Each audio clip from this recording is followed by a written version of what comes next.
ጤና ይስጥልኝ የተከበራችሁ የቅምሻ ዴሊ ተመልካቾች፣ ባለፉት ሰዓታት ውስጥ ብቻ በመላ ዓለምና በአገራችን የተከሰቱ የዓለምን የፖለቲካ፣ የደህንነት፣ የኢኮኖሚ ምህዳር በከፍተኛ ፍጥነት እያናወጡ ያሉ እጅግ አስደናቂ አስቸኳይና ትኩስ ዜናዎችን ይዘንላችሁ ቀርበናል። አርዕስተ ዜናዎቹን እንሆ።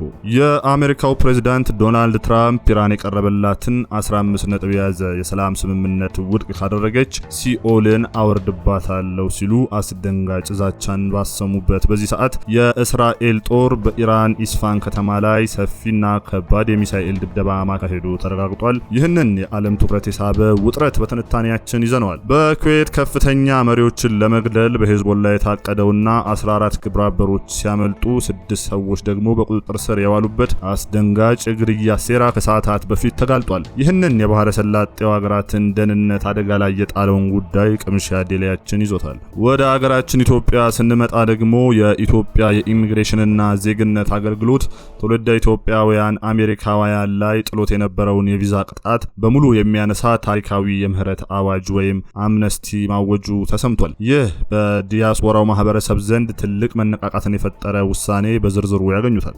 በተጨማሪም በአዲስ አበባ እየተካሄደ ባለው የኢትዮ ጣሊያን የኢንቨስትመንት ፎረም ጎን ለጎን የኢትዮጵያ የገንዘብ ሚኒስቴር ከሳውዲ ፈንድ ዋና ስራ አስፈጻሚ ጋር ሜጋ አየር መንገድ ወይም ሜጋ ኤርፖርት ለመገንባት የሚያስፈልገውን ግዙፍ የፋይናንስ ድጋፍ በተመለከተ ስምምነት ላይ መድረሳቸው ታውቋል።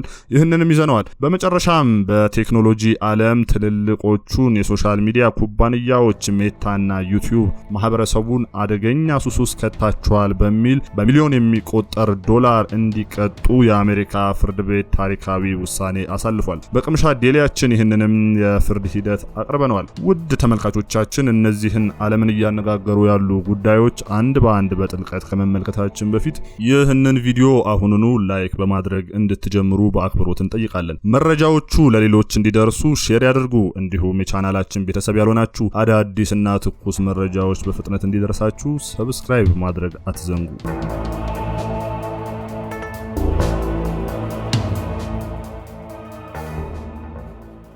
በመጀመሪያም ወደ መካከለኛው ምስራቅ እናምራ። ባለፉት ሰዓታት ውስጥ ብቻ የተከሰቱ ክስተቶች ቀጠናው ወደማይመለስበት የጦርነት አዙሪት ውስጥ እየከተቱት ይገኛሉ። የእስራኤል መከላከያ ሰራዊት IDF በይፋ እንዳረጋገጠው በኢራን መካከለኛ ክፍል የምትገኘውና ስትራቴጂካዊ ጠቀሚያ ባላት የኢስፋን ከተማ ላይ ሰፊና ከባድ የአየር ጥቃት ፈጽሟል። ይህ ጥቃት በዋነኝነት የኢራንን ወታደራዊ መሰረተ ልማቶች ኢላማ ያደረገ መሆኑ የእስራኤል ጦር አስታውቋል። ይህ ጥቃት እየተካሄደ ባለበት በትክክል በዚህ ሰዓት ከዋሽንግተን ዲሲ ያልተጠበቀና እጅግ ጠንካራ መግለጫ ወጥቷል። ዋይት ሃውስ እንዳስታወቀው አሜሪካ ለኢራን 15 ነጥቦችን የያዘ የሰላም ስምምነት አቅርባለች። ይህ ስምምነት ኢራን የኒውክሌር ፕሮግራሟን ሙሉ በሙሉ እንድታቆምና የሚሳኤል ክምችቷን በጥብቅ እንድትገድብ የሚያስገድድ ነው። የዋይት ሃውስ ፕሬስ ሴክሬታሪ ካሮላይን ሲቪት ከሰዓታት በፊት በሰጡት መግለጫ ፕሬዝዳንት ዶናልድ ትራምፕ ሰላማዊ መፍትሄ ቢመርጡም ኢራን ይህንን ስምምነት ውድቅ የምታደርግና ሽንፈቷን የማታምን ከሆነ ግን አሜሪካ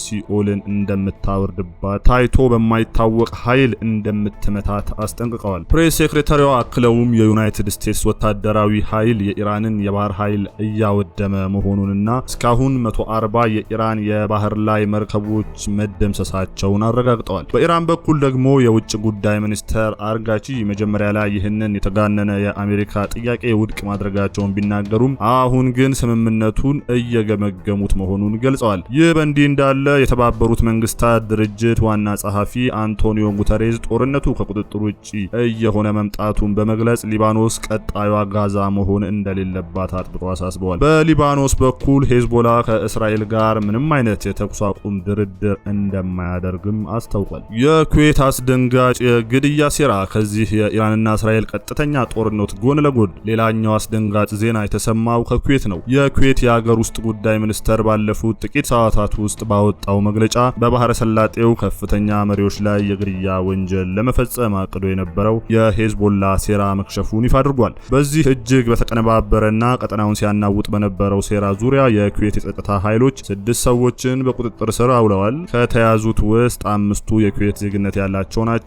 ሆኖም የሴራ ዋና አካል የሆነው 14 ግብረ አበሮች ከሀገር ማምለጣቸውን ሚኒስቴሩ አረጋግጧል። ያመለጡት ግለሰቦች ማንነትም በዝርዝር የቀረበ ሲሆን 5ቱ ኩዌታውያን፣ ሌሎቹ 5ቱ ዜግነታቸው የተገፈፈ ኩዌታውያን፣ 2ቱ ኢራናውያን እንዲሁም ቀሪዎቹ 2ቱ ደግሞ ሊባኖሳውያን መሆናቸው ታውቋል። ይህ ክስተት በባህረ ሰላጤው ሀገራት ወይም ገልፍ ስቴት መካከል ከፍተኛ የደህንነት ስጋት እየፈጠረ ሲሆን ከመካከለኛው ምስራቅ ውጥረት ጋር ተዳምሮ የቀጠናው ፖለቲካዊ ትኩሳት ወደ አዲስ ምዕራፍ አሸጋግሮታል። ወደ ሀገራችን ኢትዮጵያ ስንመለስ ባለፉት ሰዓታት ውስጥ የወጣና ትልቅ ትኩረት የሳበው ዜና የኢሚግሬሽን ዜግነት አገልግሎት ያወጣው ታሪካዊ ውሳኔ ነው። ተቋሙ ትውልደ ኢትዮጵያውያን አሜሪካውያን ላይ ተጥሎ የነበረውን የቪዛ ቅጣት ሙሉ በሙሉ የሚያነሳ የምህረት አዋጅ በይፋ አሳውቋል። የኢሚግሬሽንና ዜግነት አገልግሎት ምክትል ዋና ዳይሬክተር አቶ ጎሳ ደሚሴ ለኢትዮጵያ ዜና አገልግሎት በሰጡት ልዩ ማብራሪያ ይህ ምህረት ተፈጻሚ የሚሆነው አመልካቾች ቢያንስ ከአንደኛ ወላጃቸው የኢትዮጵያ ዜግነት እንዳላቸው የሚያረጋግጥ ህጋዊ ሰነድ ማቅረብ ሲችሉ ብቻ ነው። ይህ እርምጃ የተወሰደው በርካታ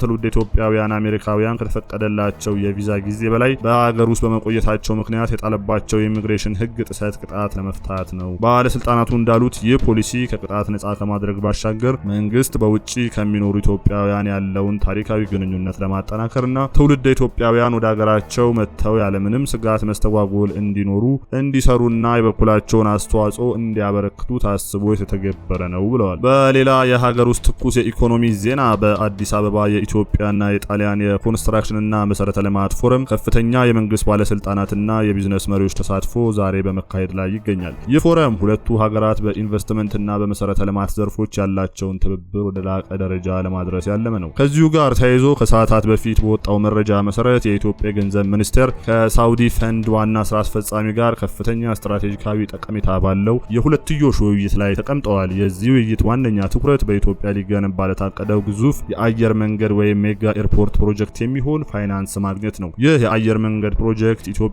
የአፍሪካ ቁጥር 1 የአቪዬሽን ማዕከልነቷን ይበልጥ የሚያጠነክርና የሀገሪቱን የኢኮኖሚ አቅም በእጅጉ የሚያሳድግ ግዙፍ የመሰረተ ልማት እቅድ ነው። የሳውዲ ፈንድ ለዚህ ፕሮጀክት የፋይናንስ ድጋፍ ለማድረግ መስማማቱ ለኢትዮጵያ የማክሮ ኢኮኖሚና የዲፕሎማሲያዊ እንቅስቃሴ ትልቅ ስኬት ተደርጎ ተወስዷል። በመጨረሻም የሁላችንም የዕለት ተዕለት ህይወት በቀጥታ የሚነካውና በቴክኖሎጂው ዘርፍ ታሪካዊ የተባለለት ዜና እንመልከት። አሜሪካ ሎስ አንጀለስ የሚገኝ ከፍተኛ ፍርድ ቤት ወይም ሱፐሪየር ኮርት በዓለም ትልልቆቹ የሶሻል ሚዲያ ኩባንያዎች ማለትም በሜታ፣ የፌስቡክና ኢንስታግራም አዋጭ እንዲሁም በዩቲዩብ ላይ በሚሊዮን የሚቆጠር ዶላር ቅጣት አስተላልፏል።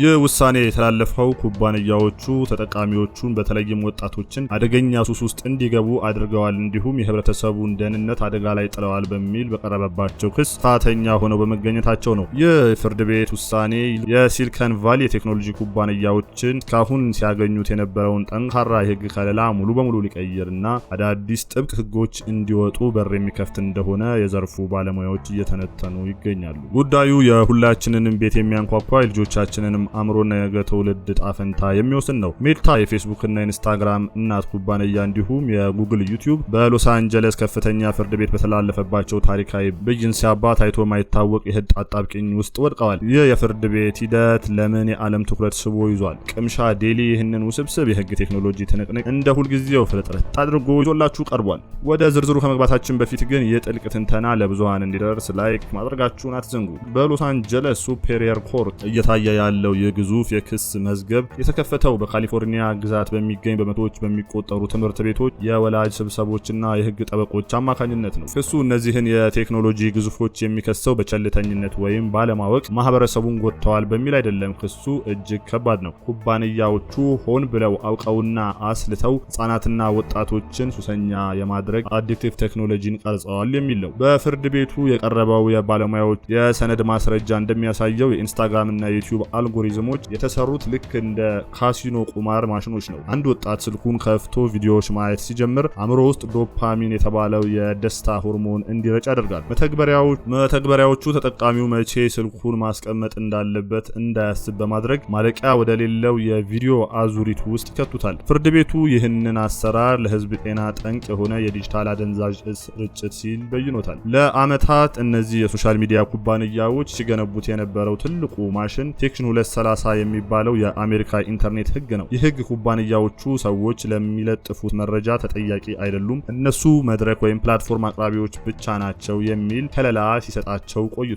ነገር ግን የሎስ አንጀለስ ዳኛ ያሳለፉት ውሳኔ ይህንን ታሪካዊ ምሽግ የሚያፈርስ ነው። ፍርድ ቤቱ እንዳለው ችግሩ ያለው ሰዎች በሚለጥፉት መጥፎ ቪዲዮዎች ላይ ብቻ አይደለም። አይደለም። ዋናው ወንጀል ኩባንያዎቹ ራሳቸው የፈጠሩት ሲስተም ልጆቹን እያሳደደ እንቅልፍ እያሳጣ ለድብርት ወይም ዲፕሬሽን እና ራስን ለማጥፋት ወይም ሱሳይድ የሚያጋልጥ ይዘቶችን በግድ እንዲያዩ ማድረግ ላይ በመሆኑ ኩባንያዎቹ በዚህ ህግ ተከልለው ቅጣት ሊያመልጡ አይችሉም ተብሏል። የብይን ሜታን እና የዩቲዩብ በቢሊዮን የሚቆጠር ዶላር የካሳ ክፍያ ሊያስከትልባቸው እንደሚችል የህግና የፋይናንስ ተንታኞች እያስጠነቀቁ ነው። የትምህርት ቤት አስተዳደሮች ተማሪዎች በሶሻል ሚዲያ ሱስ ምክንያት የትምህርት አቀባበላቸው ወድቋል፣ የስነ ልቦና ህክምና ለመስጠት በጀታችን ተሟጣል፣ የዚህን ወጪ የቴክኖሎጂ ኩባንያዎች መክፈል አለባቸው እያሉ ነው። ከገንዘቡ ቅጣት በላይ ግን ኩባንያዎቹን ያንቀጠቀጣቸው ቀጣዩ እርምጃ ነው። ፍርድ ቤቱ ሜታና ዩቲዩብ የውስጥ አሰራራቸው ወይም አልጎሪዝም ሙሉ በሙሉ እንዲቀይሩ፣ ወጣቶች ላይ ያነጣጠረ ማስታወቂያ እንዳይሰሩና የሱስ አዙሪትን እንዲያቋርጡ የሚያስገድድ ትዕዛዝ ሊያስተላልፍ ይችላል። ይህ ማለት ደግሞ የኩባንያዎቹ የገቢ ምንጭ ከስሩ ይነቀላል ማለት ነው። ውድ ቅምሻ ዴሊ ተመልካቾች፣ ይህ ጉዳይ በአሜሪካ የተከሰተ የሩቅ ሀገር ዜና አድርገን ልናልፈው አንችልም። በሀገራችን ኢትዮጵያም ቢሆን ስንቱ ወጣት ከቲክቶክ፣ ከዩቲዩብ፣ ከፌስቡክ መውጣት አቅቶት ጊዜያቸውን አእምሯቸውን እያባከኑ ይገኛሉ። ስንቱ ታዳጊ ነው የሳይበር ጉልበተኝነት ወይም ሳይበር ቡሊንግ እና የመንፈስ ጭንቀት ሰለባ የሆነው። ይህ የአሜሪካ ፍርድ ቤት ውሳኔ በዓለም ያሉ መንግስታት በእነዚህ ግዙፍ ኩባንያዎች ላይ ጠንካራ እርምጃ እንዲወስዱና የዜጎቻቸውን በተለይም የነገ ሀገር ተረካቢ ትውልድን አእምሮ እንዲታደግ ትልቅ አንቂ ደውል ነው። ስለዚህ ጉዳዩ የእናንተ እይታ ምንድነው? የሶሻል ሚዲያ ሱስ በእኛ ማህበረሰብ ውስጥ አደገኛ ደረጃ ላይ ደርሷል ብላችሁ ታምናላችሁ? መንግስትስ በእነዚህ መተግበሪያዎች ላይ ጥብቅ ቁጥጥር ማድረግ አለበት ወይስ የወላጆች ኃላፊነት ብቻ መሆን ያለበት? እባካችሁ ሀሳባችሁን ከታች ባለው የኮሜንት መስጫ ላይ በነጻነት አጋሩን። እኛም የእናንተን አስተያየት እያነበብን ቀጣይ ትንታኔዎችን እናዘጋጃለን። ውድ የቅምሻ ዴሊ ቤተሰቦች፣ ባለፉት ሰዓታት ውስጥ በዓለም መድረክና በሀገራችን ተከሰቱ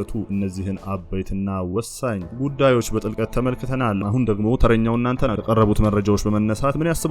በተለይም የአሜሪካና የእስራኤል የጋራ ወታደራዊ እርምጃ በመካከለኛው ምስራቅ ዘላቂ ሰላም ያመጣል ወይስ ዓለም ወደ ሶስተኛው የዓለም ጦርነት ይጎተታል? እንዲሁም የኢትዮጵያ መንግስት ለትውልደ ኢትዮጵያውያን ያወጀው የቪዛ ምህረት በአገሪቱ የውጭ ምንዛሬ ፍሰትና በዲያስፖራ ተሳትፎ ላይ ምን አይነት ለውጥ ያመጣል ብላችሁ ታስባላችሁ? ሀሳብ አስተያየታችሁን ከታች ባለው የኮሜንት መስጫ ሳጥን ላይ ያስቀምጡልን። ይህንን ጥልቅና ወቅታዊ ትንተና ቪዲዮ ላይክ በማድረግና ለሌሎች ሼር በማድረግ የቅምሻ ዴሊ ቤተሰብነቱን ያሳዩን። አዳዲስና እጅግ ትኩስ ዜናዎችን በጥልቀትና በተለያየ አቀራረብ ለማግኘት ቻናላችንን ሰብስክራይብ ማድረግ እንዳይረሱ። ለቀጣይ እጅግ አጓጊና ወቅታዊ ትንተናን ይዘን እስክንመለስ ድረስ ሰላም ለምድራችን፣ ሰላም ለዓለማችን፣ ሰላም ለኢትዮጵያችን።